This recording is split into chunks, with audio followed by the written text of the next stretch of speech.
સમાચારોમાં હવે વાત કરવી છે ટોલ નાકાની ખુલ્લી પોલ અને ભ્રષ્ટાચારના વાગ્યા ઢોલ વિશે।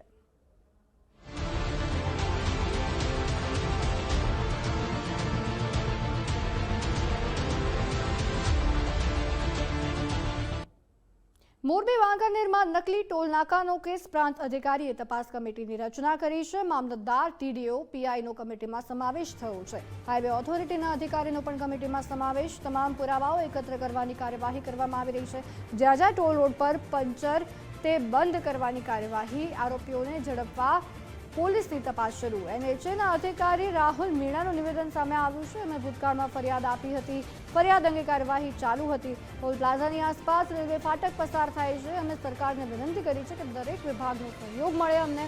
હાલમાં ગેરકાયદેસર રસ્તાઓ બંધ કરી દેવામાં આવ્યા છે। હજી સુધી હાઈવે ઓથોરિટીના કોઈની સંડોવણી સામે નથી આવી। જો કોઈ અધિકારીની સંડોવણી સામે આવશે તો એમના પર પણ કાર્યવાહી કરવામાં આવશે તેવું તેમણે જણાવ્યું। अभी सारे टोल नाके जहाँ से लीकेज थे वो सारे बंद कर दिए गए रास्ते। अभी यही कार्रवाई, बाकी डिस्कशन स्टेट नहीं अभी नहीं की। वो कंसेशनर ऑलरेडी एफआईआर कर चुका था पहले भी, उसकी कॉपी भी अभी हमने सबमिट की थी। जो भी रास्ते थे एक्चुअली देखिए, जो रेलवेज़ के हैं वो सारे एडमिनिस्ट्रेटिव डिपार्टमेंट हमारे साथ डिस्कशन में है और उनके साथ भी डिस्कशन रखेगा और फिर एक क्यूमुलेटिव एक डिसीजन लिया जाएगा सारी चीज़ों को क्लोज आउट करने के लिए और प्रॉपर इसका मेजर करने के लिए। नहीं, एक कमेटियाँ कलेक्टर साहब से द्वारा एसडीएम साहब को दी गई थी, उसके द्वारा मामलादार एसपी ऑफिस से अलग अलग स्टेट के मौजूद थे। आगे कार्रवाई ऐसी थी कि सबने अपना अपना सजेशन दे रखे या इनपुट्स दे रखे और ये बाकी डिपार्टमेंट के साथ भी, स्टेट के साथ भी डिस्कस किया जाएगा, बाकी डिपार्टमेंट के साथ भी, और फिर जो भी डिसीजन लिया जाएगा क्यूमुलेटिव डिसीजन लिया जाएगा उसको। एसडीएम साहेब वाकानेर ए सिरसिया सरे कुल 4 व्यक्तिनी कमिटीનું ગઠન કર્યું છે, જેમાં મામલતદાર Wankaner, police inspector Wankaner city police station, તાલુકા વિકાસ અધિકારી વાકાનેર તથા નેશનલ હાઈવે ઓથોરિટી ઓફ ઇન્ડિયાના પ્રતિનિધિનો સમાવેશ થાય છે। અમે 4 કમિટી મેમ્બરે જે કન્સેશનર એજન્સી છે બામણબોર અને જે ટોલ અને ઓપરેશનની એજન્સી છે ટીઆરબી, એ તમામ એજન્સી સાથે આ ટોલ પ્લાઝા ખાતે મીટિંગ કરી છે। એમના સ્ટેટમેન્ટ રેકોર્ડ કર્યા છે। રોજકામ અને અન્ય કામગીરી હાલ ચાલુમાં છે। તેમની પાસે ઉપલબ્ધ સાધનિક કાગળો સાહિત્ય મેળવવામાં આવ્યું છે અને ટૂંક જ સમયમાં આ સમગ્ર બાબતનો તલસ્પર્શી અભ્યાસ અહેવાલ તૈયાર કરી અને વિગતવાર માનનીય કલેક્ટર સાહેબની એસડીએમ સાહેબ મારફત મોકલી આપવામાં આવશે। વાંકાનેરના વઘાસિયા બોગસ ટોલ નાકાનો મામલો। વાંકાનેરના વઘાસિયા ટોલ પ્લાઝા પર મીટિંગ મળી। નેશનલ હાઈવે ઓથોરિટીના અધિકારીઓ એમાં હાજર। મામલતદાર અને ટોલ પ્લાઝાના મેનેજર મીટિંગમાં હાજર। ટોલ પ્લાઝાની બંને બાજુએ નીકળતા રસ્તા મુદ્દે મીટિંગમાં ચર્ચા કરવામાં આવી। અધિકારીઓ દ્વારા રિપોર્ટ તૈયાર કરી સરકારને સોંપવામાં આવશે।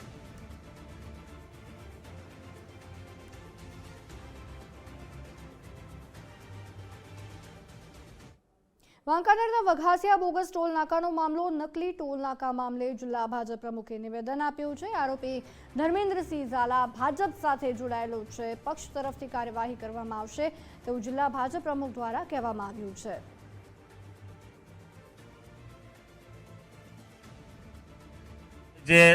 જે કાયદેસર થવાની છે એના ઉપર એફઆઈઆર ગુનો દાખલ થયો છે અને એના ઉપર કાયદેસરની કાર્યવાહી 100% થશે।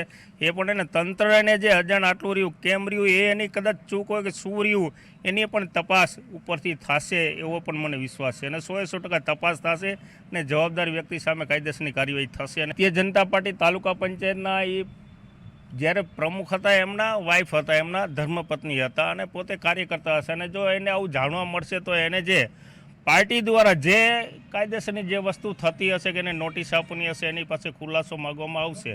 એ સત્ય હકીકત છે। જે 2 નંબરની હોય તો ત્યારે સત્તાધારી પક્ષે કોઈ પણ પાર્ટી એવા સાથે કાર્યકર્તા સાથે એની જો એનો ખુલાસો પણ માગવામાં આવશે અને નોટિસ પણ આપવામાં આવશે।